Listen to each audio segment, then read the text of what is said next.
1987 ते जवळपास 1997 असा 10 वर्षाचा प्रवास माझा त्या ठिकाणी म्हणजे 11वी-12वीच्या पासून तर MBBS असेल.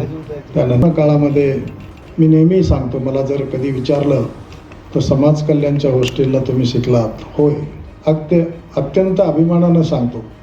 आणि याच्याही पुढं सांगतो की जर बाबासाहेबांच्या संकल्पनेतून, संविधानातून जर ही वसतिगृह उभा राहिली नसती तर आज मी अधिष्ठाता काय, मी डॉक्टरही झालो नसतो. भागीदारी दस्तक, भारत की आवाज. माझी वसतिगृहाला राहण्याची सुरुवात ही 1986ला जालना येथील संत रामदास वसतिगृहामध्ये पहिल्यांदा झाली. त्यानंतर 10वीला मी त्या ठिकाणी होतो आणि त्याचा योगायोग असा आहे की आजच्या कार्यक्रमाचे जे अध्यक्ष होते माननीय PS कांबळे साहेब, ज्यांना आपण बापूजी म्हणतो, ते त्या ठिकाणी जिल्हा समाज कल्याण अधिकारी होते. तर 9वीला मला वसतिगृहाला काही वेगळ्या कारणामुळं प्रवेश मिळू शकला नव्हता. परंतु मधल्या काळामध्ये त्यांच्याशी परत चर्चा केल्यानंतर बापूसाहेबांनी आम्हाला पुढच्या वर्षी त्या ठिकाणी प्रवेश दिला.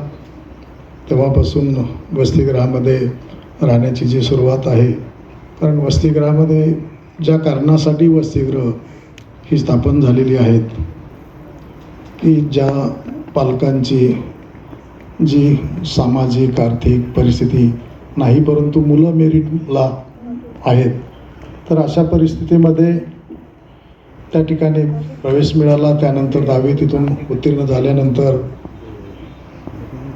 देवगिरी कॉलेजला प्रवेश घेतला. 11वी-12वीला 11वीला त्या ठिकाणी फॉर्म भरला आणि संत तुकाराम वसतिगृह त्या ठिकाणी अलॉट झालं.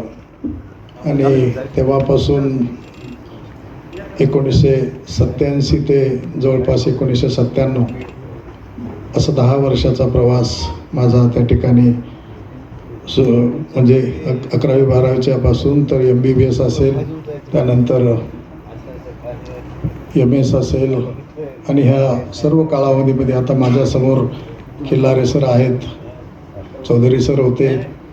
आणि या संपूर्ण काळामध्ये मी नेहमी सांगतो, मला जर कधी विचारलं तर समाज कल्याणच्या हॉस्टेलला तुम्ही शिकलात. होय, अत्यंत अभिमानानं सांगतो. आणि याच्याही पुढं सांगतो की जर बाबासाहेबांच्या संकल्पनेतून, संविधानातून जर ही वसतिगृह उभा राहिली नसती तर आज मी अधिष्ठाता काय, मी डॉक्टरही झालो नसतो. आणि मला असं वाटतं की आज अधिष्ठाता या पदावर काम करताना वसतिगृहातून शिकलो. वसतिगृहातून शिकत असताना जे विचार त्या ठिकाणी मिळाले. आता या ठिकाणी आमचे मित्र आहेत रमेश कावळे, ते आता एक्झिक्युटिव्ह इंजिनियर आहेत. त्यावेळेस ते, मला वाटतं येरेकर सरांना सांगायला हरकत नाही की ते 11वी-12वीला पॅरासाईट होते, आम्ही हॉस्टेलमध्ये होतो. आणि मला माझी जशी आर्थिक परिस्थिती माहीत आहे तशी त्यांची आर्थिक परिस्थिती होती. परंतु या वसतिगृहामध्ये अशा परिस्थितीतून आलेली एका वेगळ्या विचाराची मुलं आली आणि त्यामधून परिस्थितीची जाणीव ठेवली, आईवडिलांच्या परिस्थितीची, आर्थिक परिस्थितीची जाणीव ठेवली. आणि त्यामुळं जे पुस्तकं किंवा जी परिस्थिती आमची घरची गरिबीची होती, परंतु वसतिगृहामध्ये असल्यामुळं आमच्यासोबत जे दुसरी ओपन कॅटेगरीची जी मुलं शिकायची त्याच्यापेक्षाही जास्त चांगल्या प्रकारच्या सुविधा आम्हाला त्या ठिकाणी मिळायच्या. चौधरी सर सांगायचे की तू फक्त चांगल्या मार्कानं पास झाला पाहिजे, तू चांगला डॉक्टर झाला पाहिजे आणि तू समाजाला एक चांगली सेवा दिली पाहिजे. तुला स्टेशनरी किती लागते, पुस्तकं कुठली पाहिजेत, किती सेट पाहिजेत, एकच सेट मिळेल असं नाही, तुला आणखी सेट लागेल पुस्तकाचा तोही मी देतो. परंतु संत तुकाराम वसतिगृहाचं नाव तू उज्ज्वल केलं पाहिजे, मोठं केलं पाहिजे. आणि मला असं वाटतं त्या सर्व परिस्थितीमुळंच आज आम्ही शिकून या ठिकाणी मोठी झालोत, या डीनच्या संस्था प्रमुखाच्या पदापर्यंत पोहोचलोत. आणि याचं एकमेव कारण म्हणजे समाज कल्याणचं जे संत तुकाराम वसतिगृहामध्ये होतो ते आहे. बाकी घरची परिस्थिती सांगण्याची आता वेळ नाही, कारण आपल्या सर्वांची जे स्टेजवर बसलेले आहेत त्यांची परिस्थिती जवळपास थोड्याफार फरकानं सारखीच होती. या ठिकाणी आता आपल्याला भविष्याचा वेध काय असला पाहिजे. मी आपल्याला सांगितलं की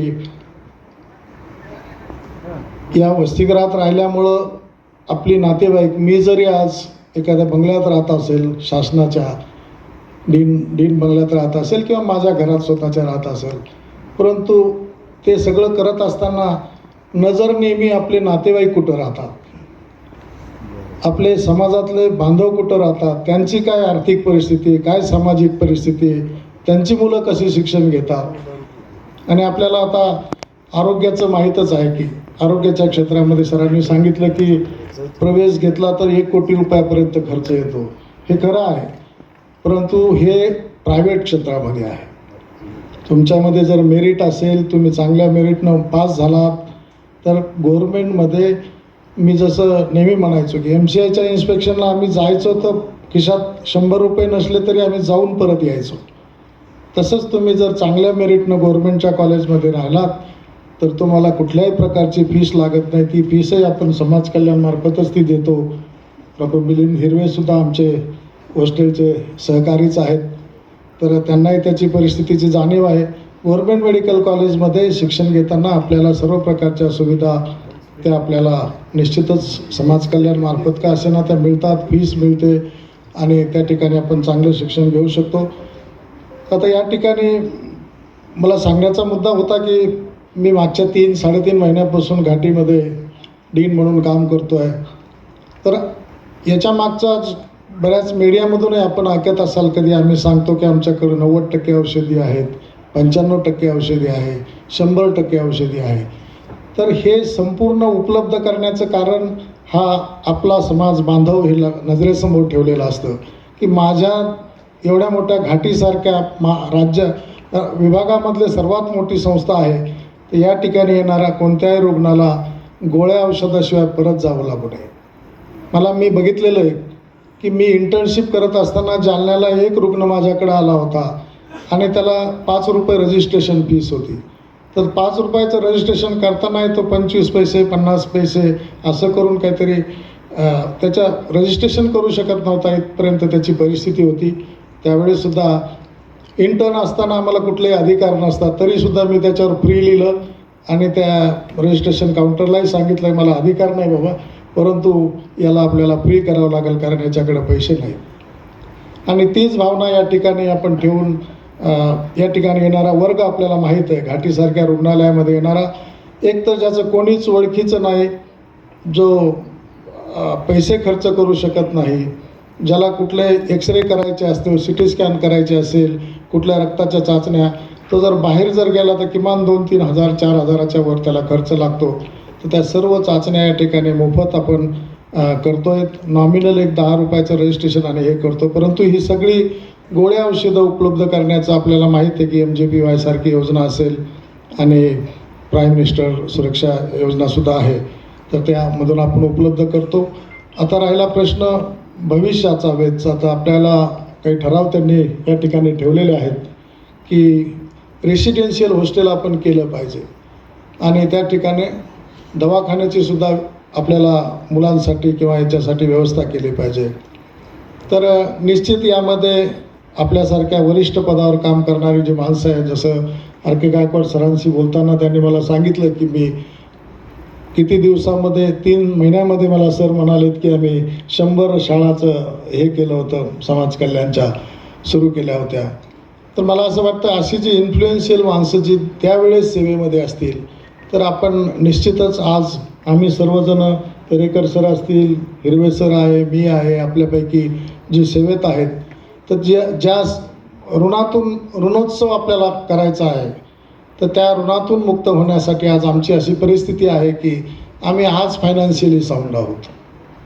म्हणजे शिक्षण आम्हाला मिळालं, नोकऱ्या लागल्या, आज आम्ही उच्च पदावर आहोत. तर आमचं निश्चितच आम्ही पुढं गेलो, ज्यांच्यामुळं पुढं गेलो, आज त्याची जाणीव ठेवून जर आपण हा संकल्प करणार असाल तर निश्चितच माझ्यासारखी, मिलिंद हिरवे सरांसारखी, तेरेकर सरांसारखी माणसं निश्चितच पुढं येतील. त्याच्यामधून आपण एक चांगलं निवासी वसतिगृह त्या ठिकाणी उभा करू शकतो त्यासाठी लागणारा एखादा मेडिकल ऑफिसर त्या ठिकाणी 24/7 जर आपण उपलब्ध केला तर वेगळं करायची गरज नाही मला असं वाटतं. जर औरंगाबादसारख्या ठिकाणी किंवा जिल्ह्याच्या ठिकाणी जर करायचं असेल तर त्या ठिकाणी जिल्ह्याच्या ठिकाणी सिव्हिल हॉस्पिटल आहे, आमच्याकडं मेडिकल कॉलेज आहे. फक्त एकच गरज आहे की कॉर्डिनेशन आपलं नीट आपण करता आलं पाहिजे.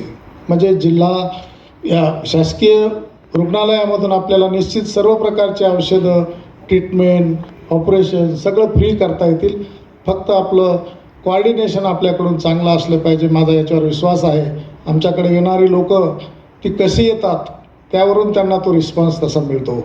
आम्ही आमच्या अनुभवातून सांगतो की जर आपण चांगल्या प्रकारे अगदी माइल्डली जर ह्या सगळ्या सवलती जर आपण मिळवण्याचा प्रयत्न केला, आपली एक कॉर्डिनेशनची वेगळी टीम असेल तर त्याचा निश्चितच वेगळं असं काही औषधाचं बजेट, इंजेक्शनचं बजेट करावंच लागेल अशी काही परिस्थिती नसेल. त्यामुळं त्याची जास्त काळजी करण्याची गरज नाही. परंतु राहण्यासाठी मात्र आपण ते उपलब्ध करू शकता. त्यासाठी अनेक दाते मी म्हणणार नाही, कारण आपली ती रिस्पॉन्सिबिलिटी आहे, जबाबदारी आहे.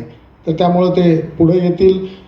मी CSRमध्ये आमच्याकडं CSRचे काही फंड येतात तर ते देणाऱ्याच्या मनात एकच असतं की मी देतो त्याचा योग्य उपयोग त्या सामान्य रुग्णापर्यंत डायरेक्ट होणार आहे का, मी दिलेल्या पैशाचं काय होणार आहे. तर हे जर जाणीव जर ठेवून जर मला असं वाटतं हे मी माझं एकटा वैयक्तिक हे मांडत नाही की त्या पैशाचं काय होणार, परंतु हे जर सगळे एकत्रित येऊन जर निधी उपलब्ध होणार असेल आणि त्याच्यातून जर रेसिडेन्शियल हॉस्टेल होणार असेल तर निश्चितच त्यासाठी मला असं वाटतं चांगली गोष्ट आहे. त्यासाठी आपण सर्वांनी प्रयत्न करू. त्यासाठी एक चांगली 2-3 प्रकारची टीम करावं लागेल की काही अधिकारी जे वरच्या दर्जाचे म्हणजे वरिष्ठ क्लास 1 वगैरे सुपर क्लास 1 असतील तर त्यांनी त्यासाठी लागणारी जागा गव्हर्मेंटच्या ह्याच्यातून जर मिळाली तर आपला त्यामधला पैसा निश्चितच आपल्याला वाचेल. म्हणजे जो मेन आपण घर बांधतानाही बघतो किंवा कुठलं हे संस्था बांधतानाही बघतो की जर आपला मॅक्झिमम पैसा हा प्लॉटमध्ये किंवा त्या जागेमध्ये जातो. तर गायकवाड सरांसारखी गव्हर्मेंट सेक्टरमध्ये काम केलेली वरिष्ठ दर्जाचे अधिकारी आपल्याला मार्गदर्शन करायला आहेत. आत्तासुद्धा काही सेक्रेटरी लेवलला काही अधिकारी आहेत की जे आपल्याला यामध्ये डायरेक्ट इनडायरेक्ट मदत करू शकतात. तर तसं जर उपलब्ध केलं तर केवळ बांधकामाचा खर्च आणि तोही आपल्यामध्ये इंजिनियर आहेत बरेचसे, अगदी एरेकर सरांसारखे एक्झिक्युटिव्ह इंजिनियरपासून तर चीफ इंजिनियरपर्यंत आपले अधिकारी आहेत. त्यांचंही निश्चित आपल्याला मार्गदर्शन मिळेल आणि त्यातून आपण एक चांगलं रेसिडेन्शियल हॉस्टेल आपण या ठिकाणी बांधू शकतो. या ठिकाणी मला असं एवढी सूचना करायची होती. ज्यांचे आयोजक आहेत अण्णासाहेब बनसोडे, प्राध्यापक भास्कर सरोदे सर यांनी अत्यंत चांगलं त्यांच्या टीमसह कॉर्डिनेशन करून हा जो ऋणोत्सव 2024 आयोजित केला, त्याचं छान नियोजन केलं, त्याबद्दल त्यांचेही मनापासून अभिनंदन करतो. मला या ठिकाणी बोलवलं, माझे 2 शब्द ऐकले, त्याबद्दल आपले सर्वांचे आभार मानतो आणि थांबतो. धन्यवाद. चैनल को बचाना चाहते हो तो सब्सक्राइब, लाइक, शेयर करें.